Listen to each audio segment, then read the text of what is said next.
You're the reason why I am my ways.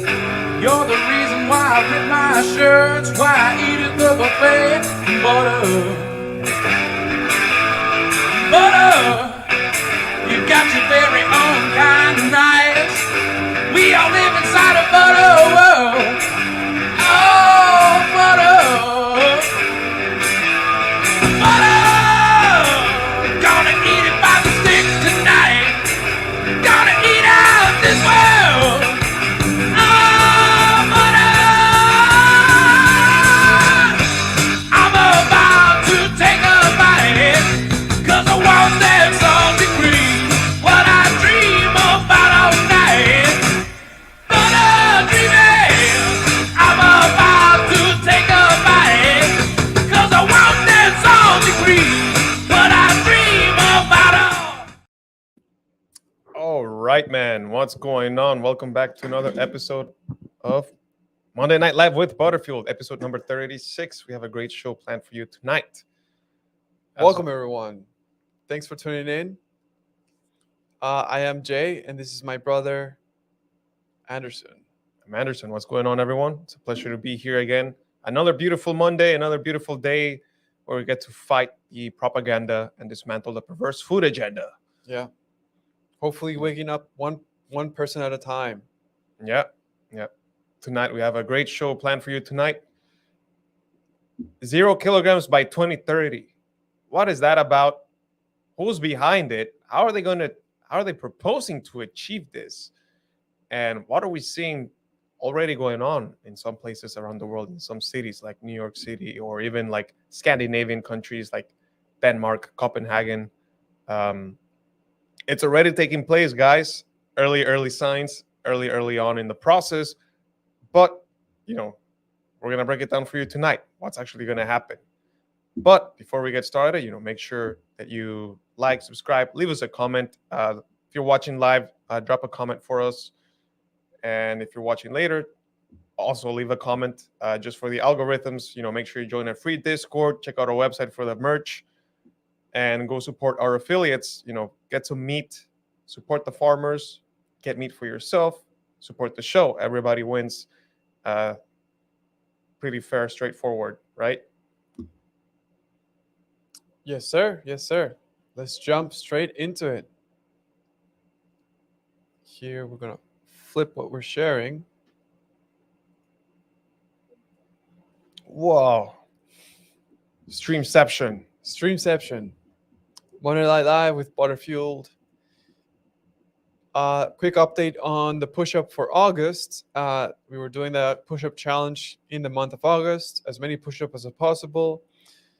Obviously, one push-up is 1 point, and this was being recorded in our Discord members group.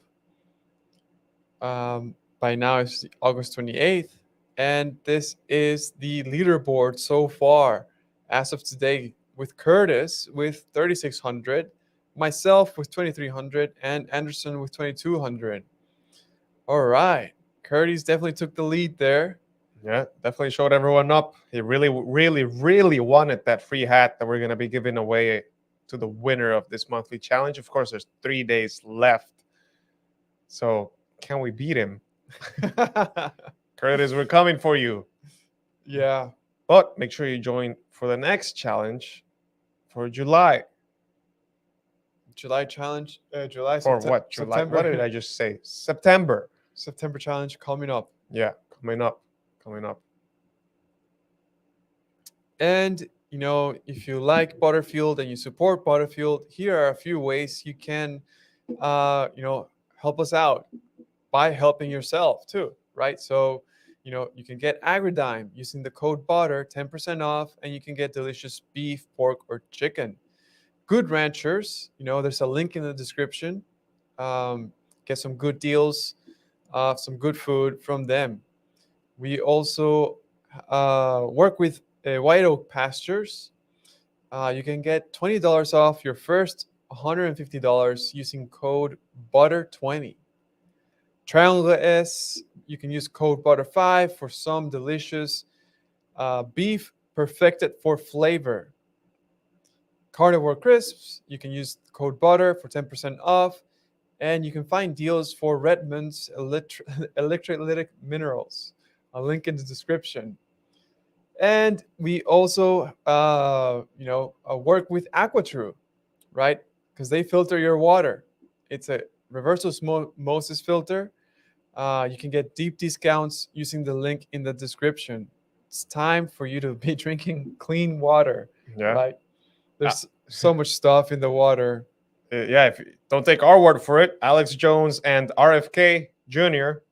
have all come out and said it. They're putting stuff in the water that does something to frogs. So if you're not filtering your water, you are the filter. And there you have it. Yeah. We actually, we did an advanced water test on our tap water, and there was lead in the water, right? And what's an acceptable level of lead consumption is 0. You want 0 lead. We tested it post reverse osmosis filter, and there's no lead anymore. That's right. So, it's just unacceptable, the stuff that you find in your drinking water. Even if your city qualifies as something like the top waters, that's like still not good. Mm-hmm. Even if you are in New York City, supposedly it was one of some of the cleanest waters in the whole U.S. Speaking of last week, we found some worms in our wild-caught sockeye salmon. That was episode 35. We talked about salmon quite a bit, so go check that episode. Go check out that episode. Yeah, cover all things about it. The good, the bad, and the ugly, pretty much. And how we found some worms in our highest quality sourced wild-caught salmon.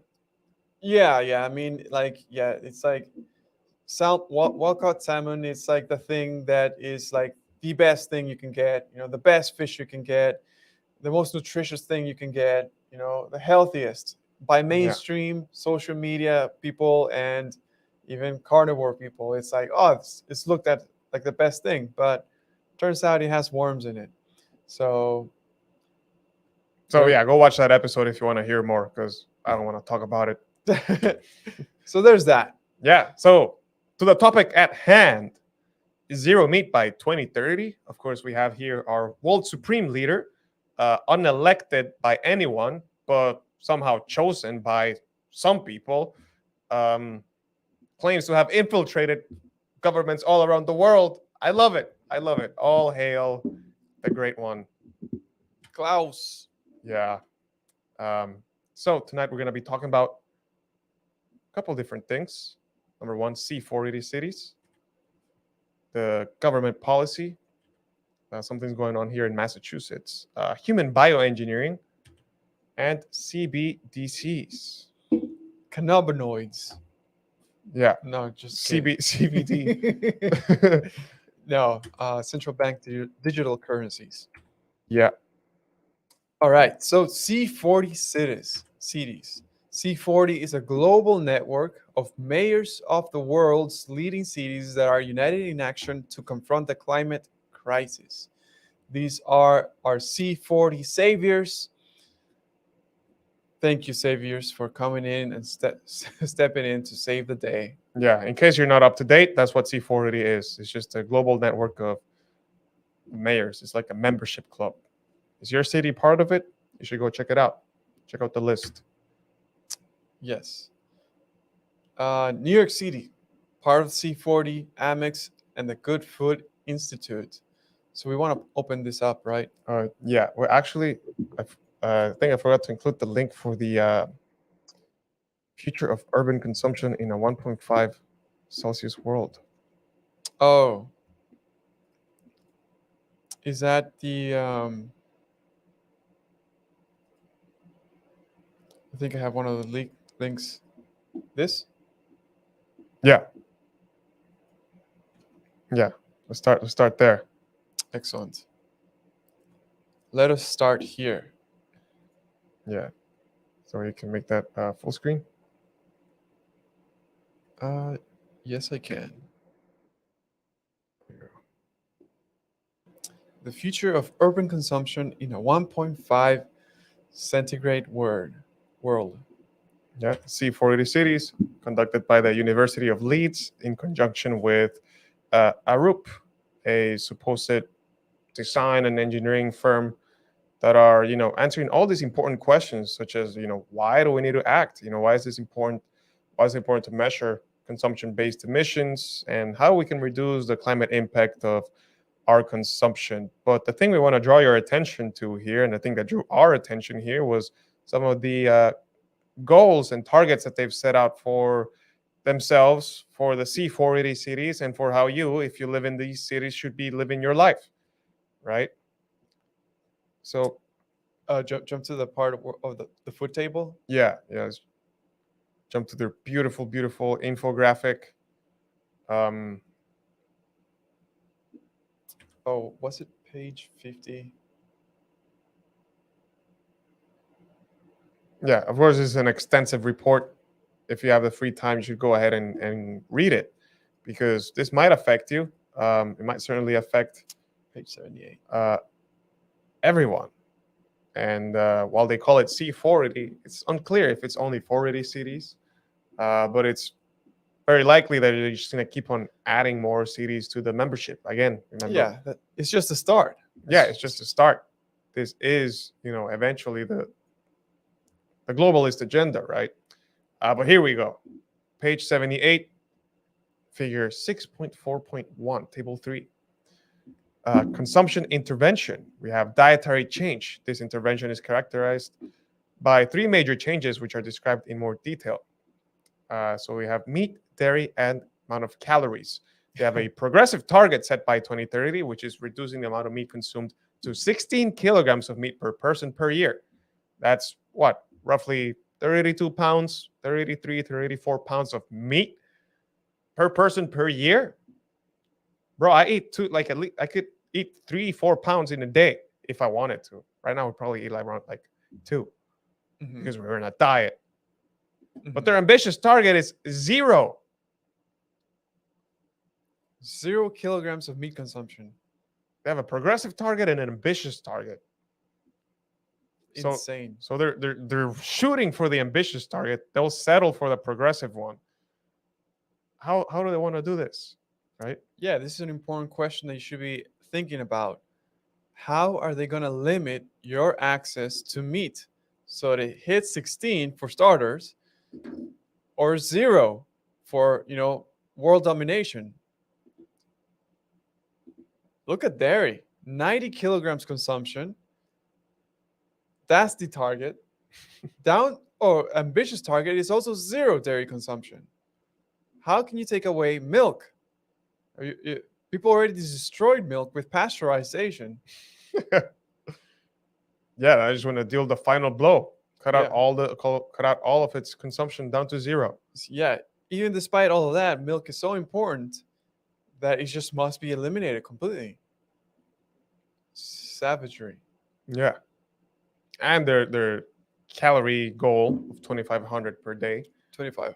Well, we're per actually person doing per them day. a favor right now because we're doing 2,000. Yes, we're reducing our emissions because we are eating less than their target. Yeah. I love it. I fully align and support their efforts. Yeah. We'll go on a bulk and definitely destroy this target. Yeah. Well, there you go. There you have it. We have a comment here from George Houston. He says, I can tell you CBDC is how. Yeah, exactly. Yeah, that's one of the things that we'll be discussing tonight, among others, which brings us to the next point. Yes, to the NYC. These things are already taking place. Again, remember, this is a report on the C40 cities, right? C40 cities. The report was done by University of Leeds and the some consulting firm called Arup. You should read the report. Really, is just a bunch of imagine you had a school project. You have to write 80 pages on how you would achieve this. That's kind of what it would look like. What this final report, What just this is. slapped half-assed together. It's hey, we're gonna reduce meat consumption to 0 kilograms, and then they'll talk about the ways they're gonna They propose to do it, and we'll discuss those not directly from the report, but from the other sources that are also all have to do with the C40 and the Good Food Institute and the WEF and the World Resources Institute and all of these things, and American Express and New York City and London and Eric Adams. So this is where we're going to start for now. Yep. Yeah. But without getting too much into it, we'll start from the second paragraph.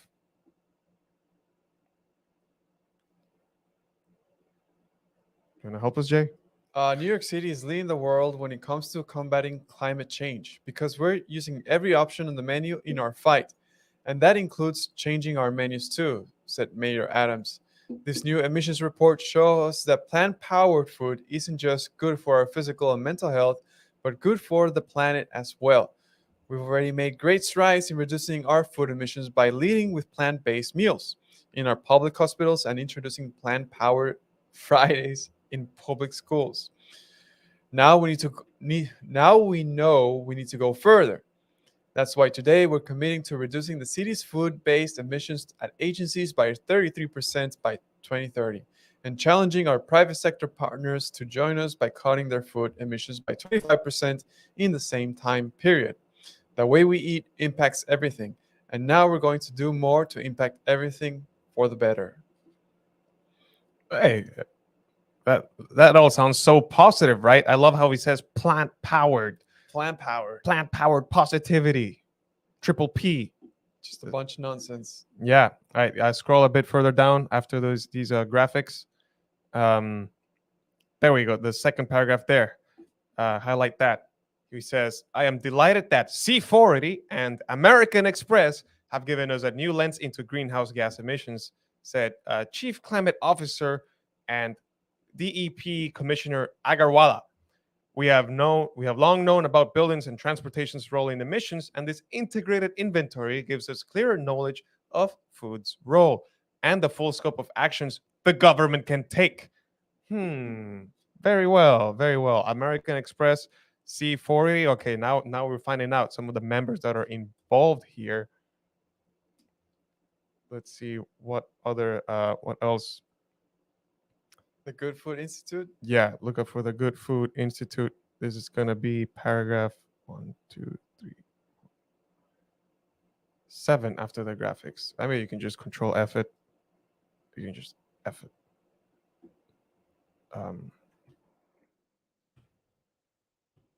Good Food Institute. Another party involved in this effort. There we go. Yeah. This line over here? Yeah. The city was recognized by signatories to the Milan Urban Food Policy Pact for its work incorporating good food purchasing program values in its food procurement. The Good Food Purchasing Program encourages large institutes to use their buying power to support 5 core values: local economies, environmental sustainability, valued workforce, animal welfare, and nutrition. I like how they just use like buzzwords. Yeah. Of course we care about local economy. Local economies, like they're going to turn the whole New York State into a whole soy monocrop. Is that the solution? Turn the whole New York tri-state area into just soy monocrop fields? That's the only way they could pull this off, and I doubt that's what they're going to do. Yeah. Valued workforce, environmental sustainability, animal welfare, and nutrition. Yeah. These people are putting chickens' lives above yours. Yeah, pretty much.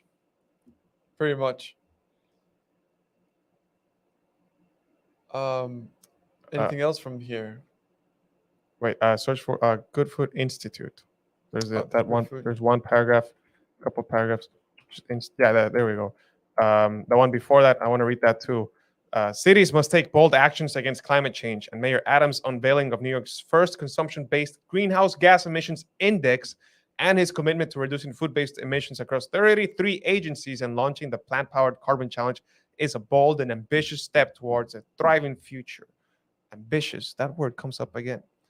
Dr. Gunhild Stordalen, founder and executive chair of EAT, EAT.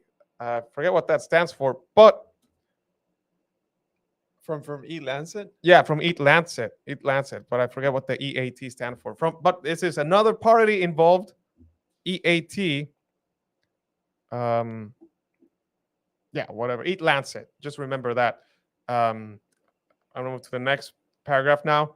The Good Food Institute, another party involved, applauds the mayor's office for taking a significant step forward in securing habitable and resilient futures for all. This is for a habitable and resilient future for you, okay? Said Amy Huang, University Innovation Manager of the Good Food Institute. If it says good food, it must be good, right? By recognizing food systems emissions as a major contributor to anthropogenic climate change, which is still a debated topic, right? There is no major consensus, by the way.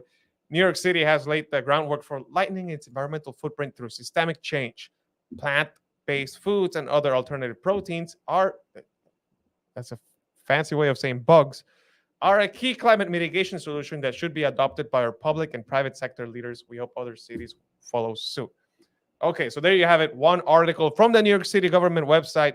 And what do we hear? C40, American Express, Eat, and Good Food Institute. That's what we wanted to highlight from this section, right? These are all the parties that are going to be involved in the ambitious target of shifting us all to plant power positivity.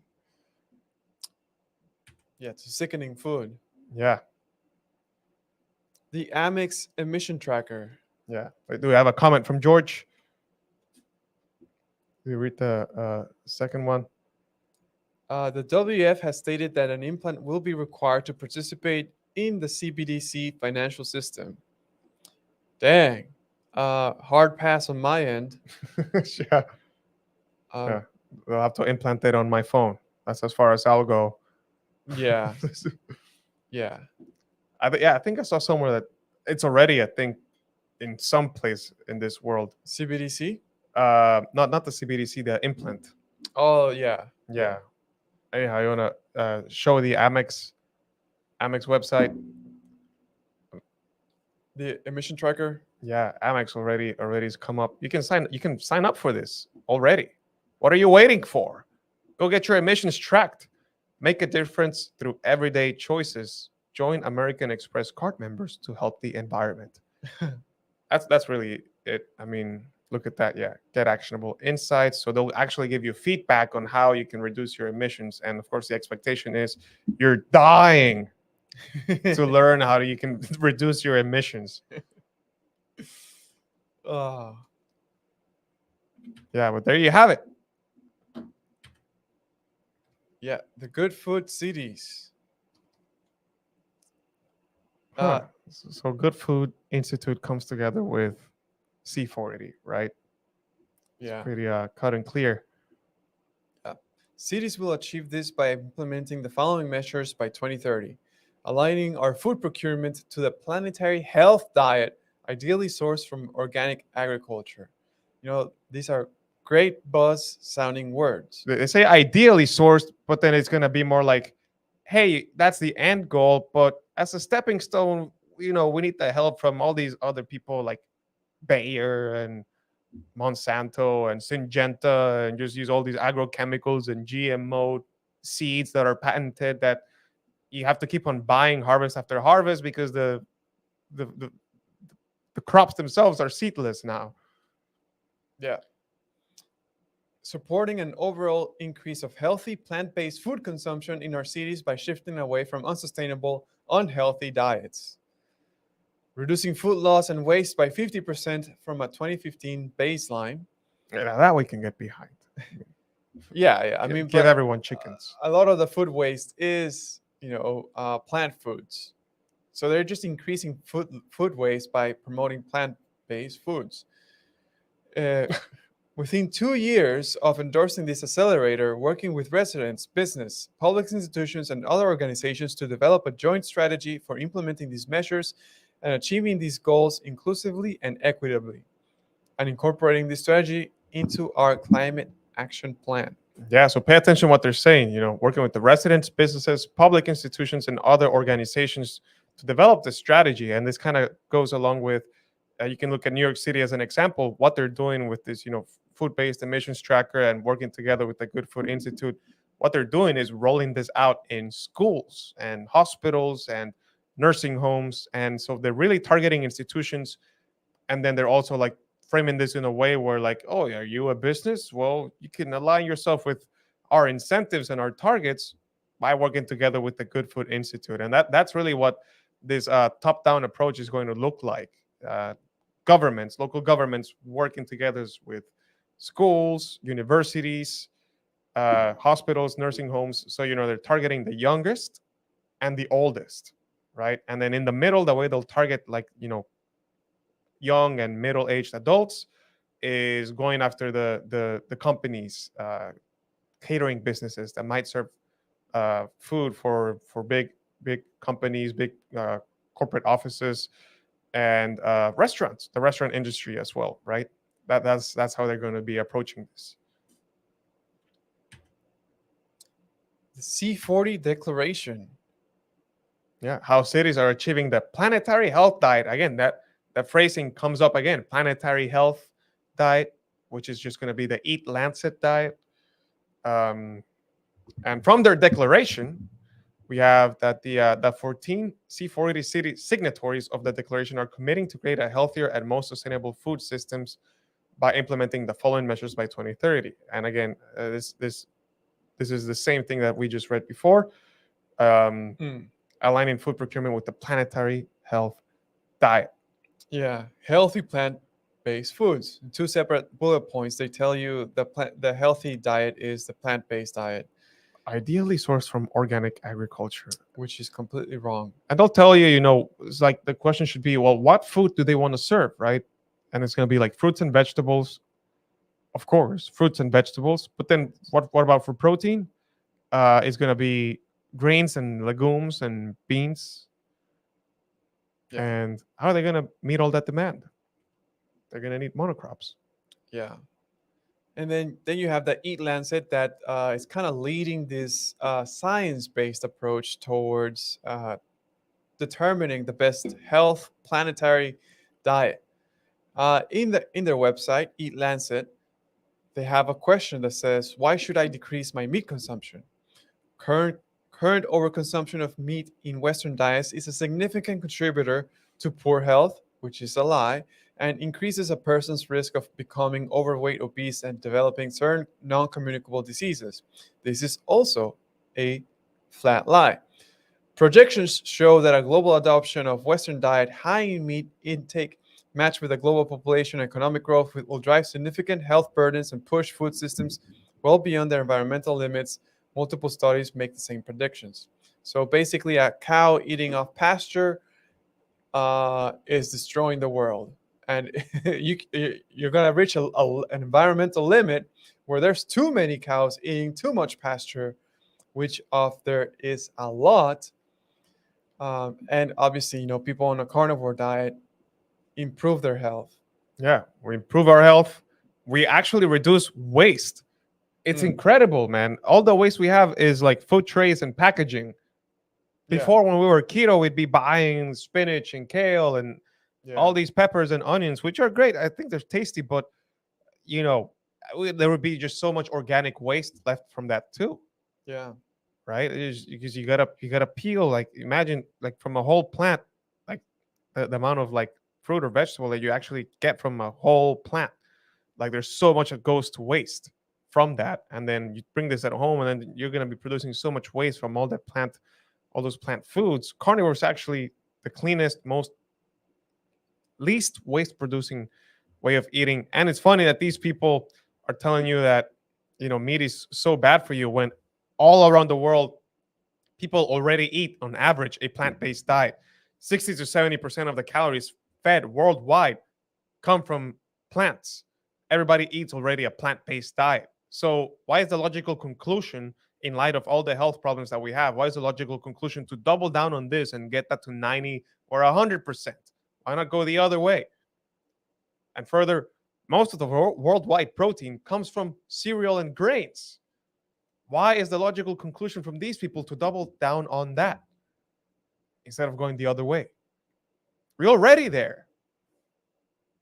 and they're just doubling down. Yeah.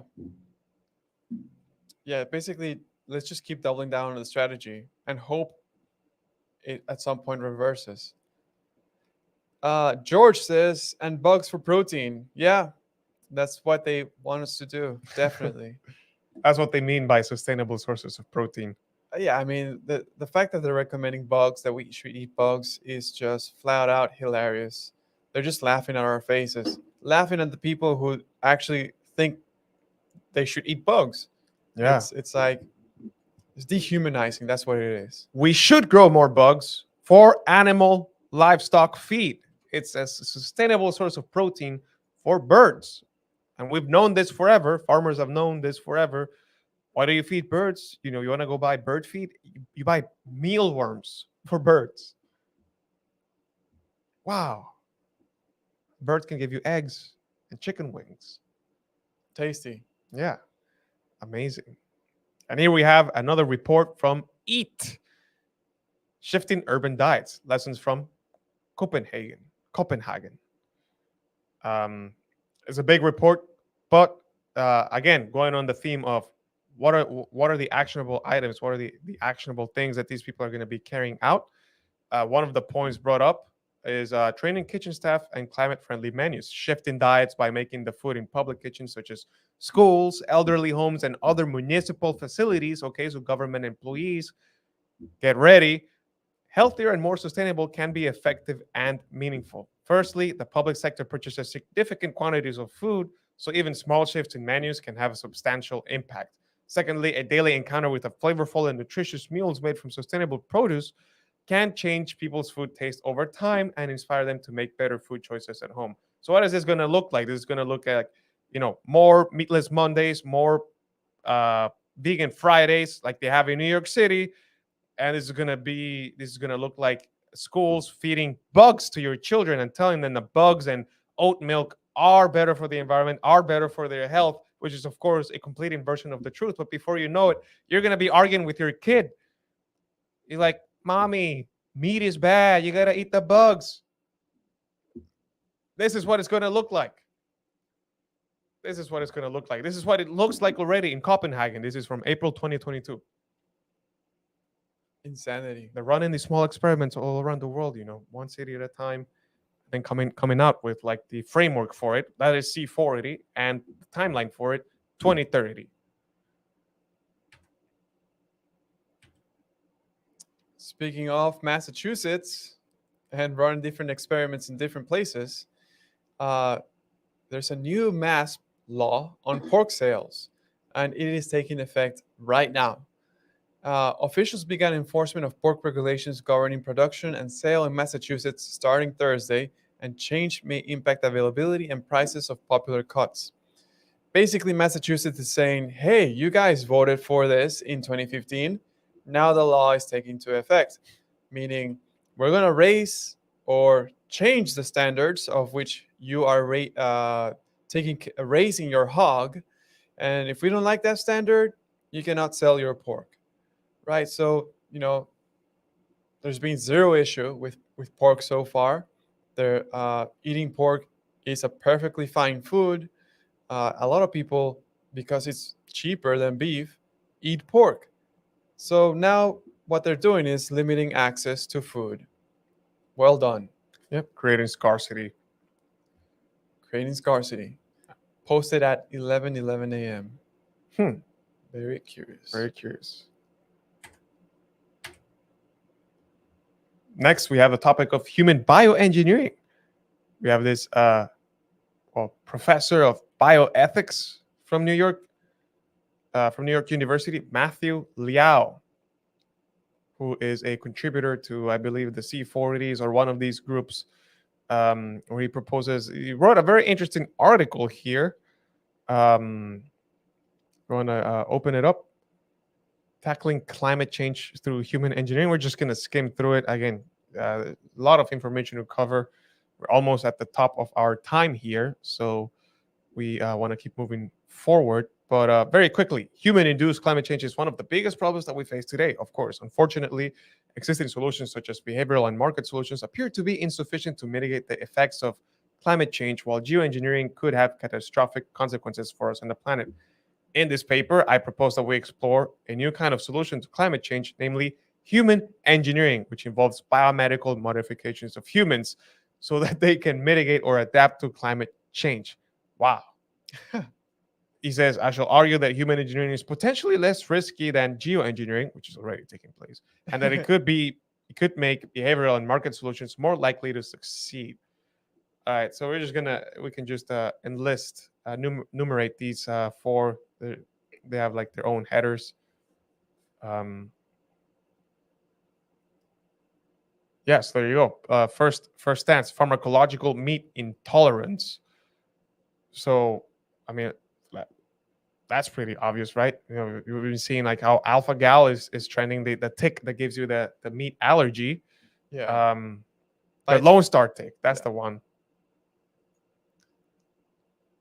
Yeah. So what is it? You want to like engineer these ones to spread that around? You know, maybe give you a irreversible inoculation that makes you allergic. Point number 2: making humans smaller. So they literally want to stunt your growth to save the climate, which they've already been doing through nutrition and feeding everyone grains. Our skulls are becoming smaller, our jaws are becoming smaller, even though our waists are becoming bigger. Well, there you go. They want to make us all midgets.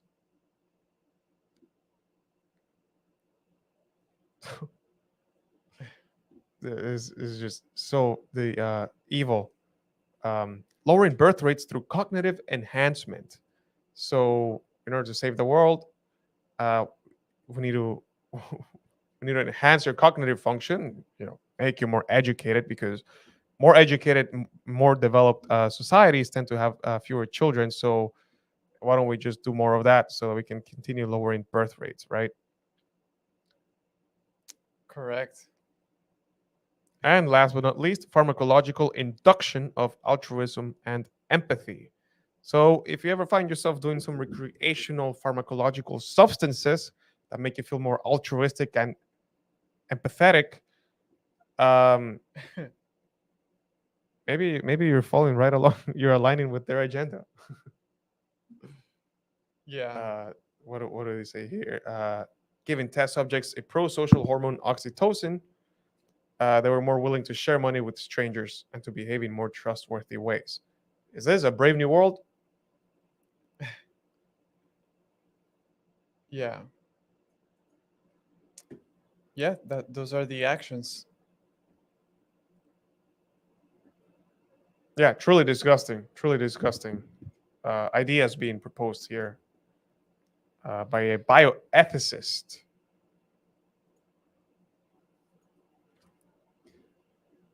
And then last but not least, Davos. the cherry on the sundae. Summer Davos, which is like this conference from the World Economic Forum, took place this summer in China. Article from some website. It says governments can program CBDC to restrict undesirable purchases, set expiry dates. WF Summer Davos in China, June 28, 2023. So fairly recent. Yeah. Yeah. We just have a short clip from one of the lectures given by some dude over there with the WF background.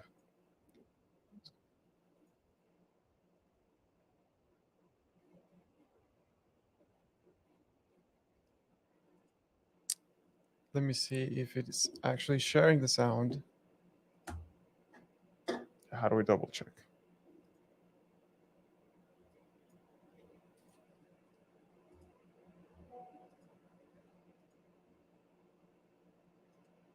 Share system audio.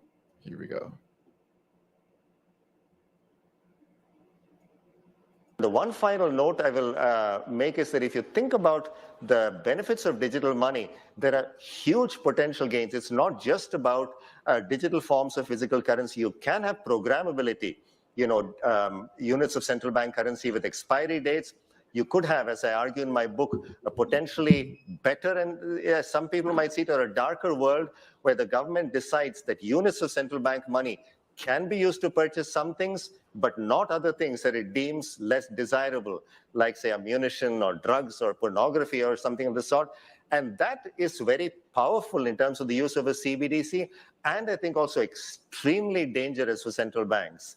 Because ultimately, if you have different units of central bank money with different characteristics, or if you use central bank money as a conduit for economic policies in a very targeted way, or more broadly for social policies, that could really affect the integrity of central bank money and the integrity and independence of central banks. So there are wonderful notions of things that can be done with digital money.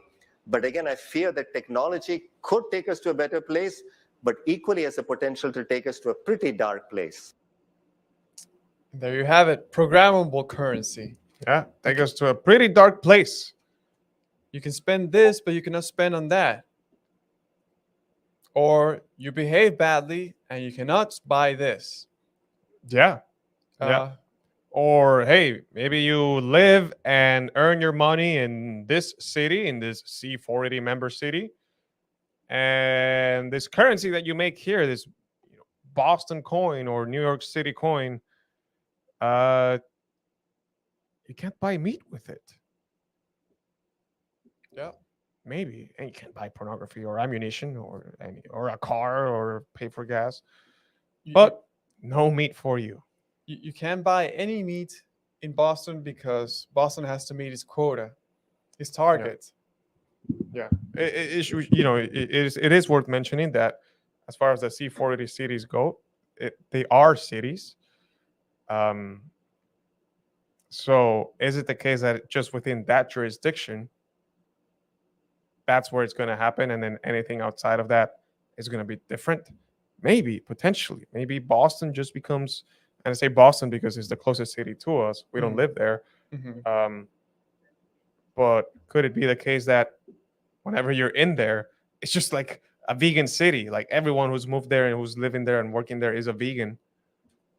And then you go to the next city, Cambridge, for example, city right next to Boston, and then they have meat there. I don't know. I don't know. But it did say that with programmable currency, it could be very, very specific with your targeting.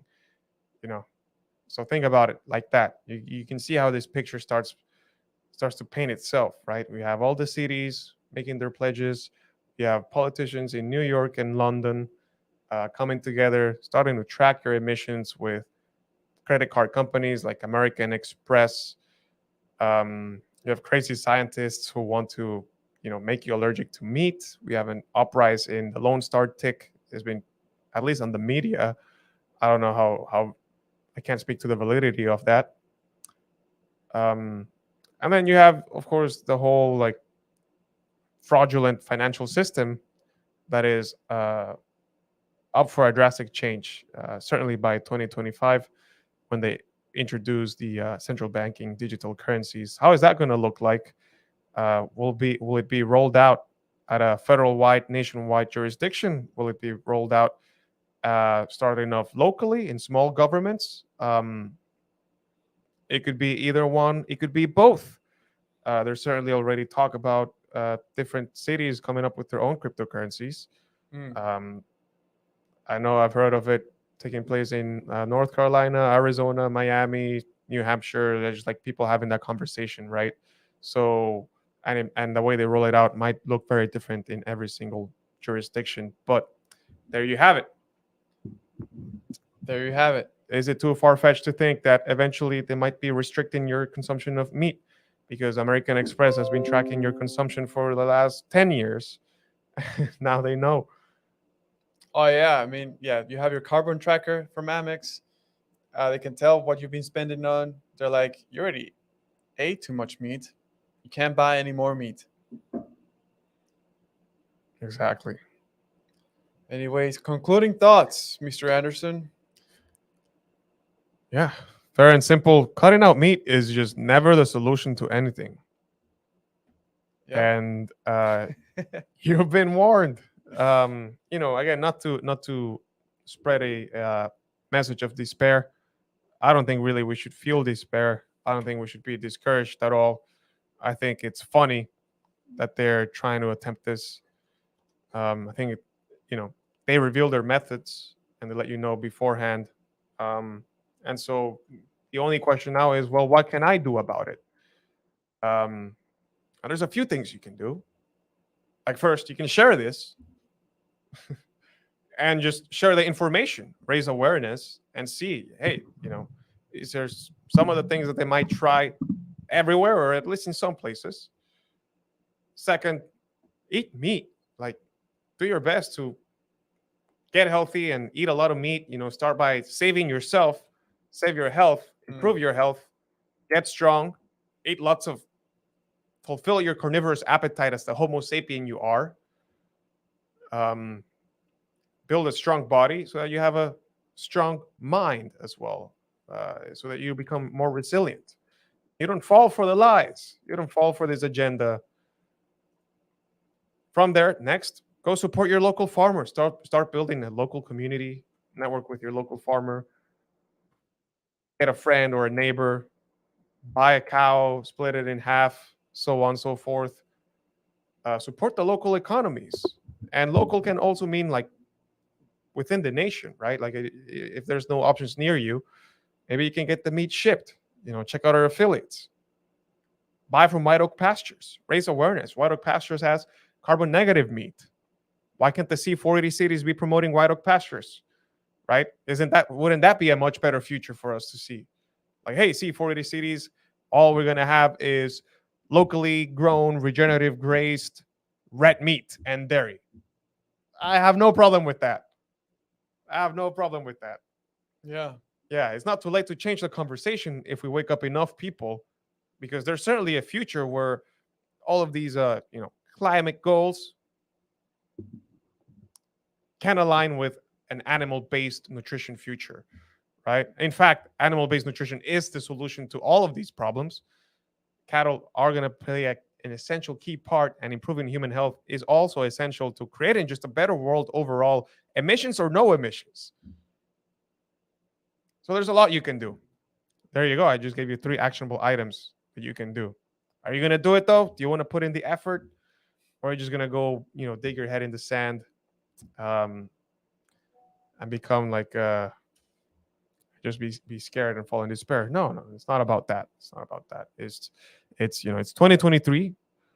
We have 2 years till 2025, and we have 7 years till 2030. So we have a lot of time to change the direction of this ship. At least the ship that we are on, right? Because maybe that the train is already headed towards destruction, right? But at least we don't have to be on that train. That's the thing. We can get off anytime. Yeah. Those are my thoughts, and kind of like what we're trying to do here and be about, spread the message. Yeah. Yes, sir. Any thoughts from you, Jay? Anything you'd like to add?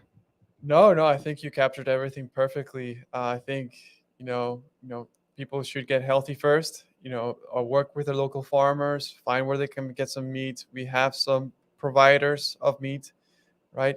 Buying directly from them. That's what's going to work out. And the healthier that we are, the stronger that we will be, and the more likely we are to resist whatever push comes our way, right? As opposed to being frail and easily influenced, given the wrong nutrition. Yeah. Everything in the world is an offer, guys. You accept at the end. Exactly. And you can say no. You can always say no. So, anything else before we wrap up? Nah, I'm ready to call it. We got to go hit the gym, eat some dinner, go to bed. Yes. To be productive at work, I got to be well rested. There you have it. So with that said, wishing everyone a happy, healthy, nutrient-dense era. Catch you all next time. Peace. Gonna get it by the steps tonight.